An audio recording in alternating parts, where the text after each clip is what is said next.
বগুড়ার সোনাতলায় মানসম্মত শিক্ষা ব্যবস্থা নিশ্চিত করার লক্ষ্যে উপজেলা প্রাথমিক ও মাধ্যমিক শিক্ষা অধিদপ্তরের আয়োজনে শিক্ষা প্রতিষ্ঠানের প্রধান শিক্ষক শিক্ষিকার সঙ্গে মতবিনিময় সভা অনুষ্ঠিত হয়েছে।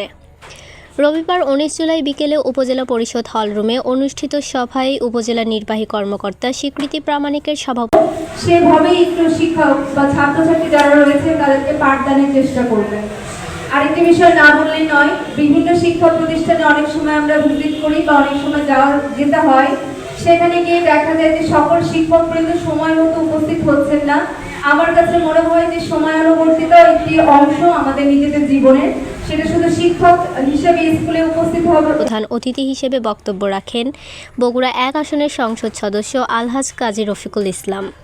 সম্মানিত শিক্ষক শিক্ষিকাবৃন্দ, আমাদের কিছু কথা লেখাপড়া শুনতে চেয়েছিলাম, কিন্তু আমি মুখে যা মনে হয় সেটি বলবো।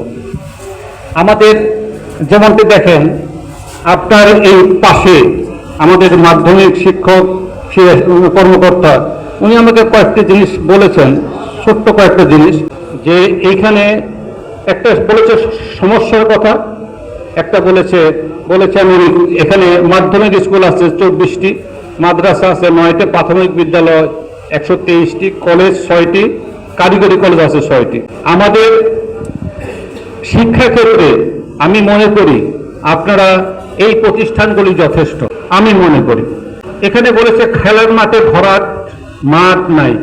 আমাদের ইতিমধ্যে আপনারা দেখেছেন আমার ফেসবুকে মাননীয় ক্রীড়ামন্ত্রী আমাকে একটি চিঠি দিয়েছেন, আমাকে অ্যাড্রেস করে, যে আপনার সংসদীয় এলাকায় প্রতিটি ইউনিয়নে একটি বড় খেলার মাঠ তৈরি করা হবে। তিনি শিক্ষার গুণগত মান উন্নয়ন, শিক্ষার্থীদের নৈতিক মূল্যবোধ গড়ে তোলা এবং আধুনিক ও যুগ উপযোগী শিক্ষা ব্যবস্থা নিশ্চিত করতে শিক্ষক সমাজকে নিষ্ঠা ও আন্তরিকতার সঙ্গে কাজ করার আহ্বান জানান। আমলিতলা মডেল সরকারি প্রাথমিক বিদ্যালয়ের সহকারী শিক্ষক আয়েশা সিদ্দিকার সঞ্চালনায় অনুষ্ঠানে আরও বক্তব্য রাখেন উপজেলা বিএনপির সাধারণ সম্পাদক জিয়াউল হক লিপন, পাকুল্লা ইউনিয়ন পরিষদের চেয়ারম্যান এটিএম লতিফুল বাড়ি টিম।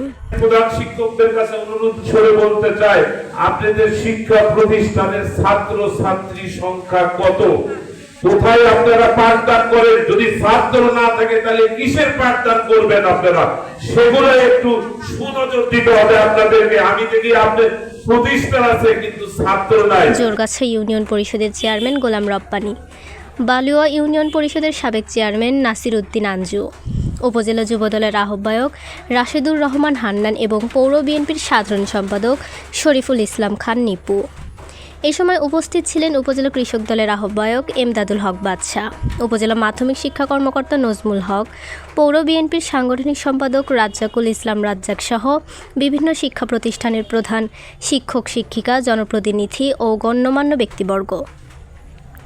অনুষ্ঠানের শেষ পর্যায়ে উপজেলা সমাজসেবা কার্যালয়ের উদ্যোগে 20 জন উপকারভোগীর মাঝে জন প্রতি 10,000 টাকা করে আর্থিক অনুদান প্রদান করা হয়। এছাড়াও অসচ্ছল ব্যক্তিদের মধ্যে সেলাই মেশিন ও প্রতিবন্ধী ব্যক্তিদের চলাচলের সুবিধার্থে 7টি হুইল চেয়ার বিতরণ করা হয়।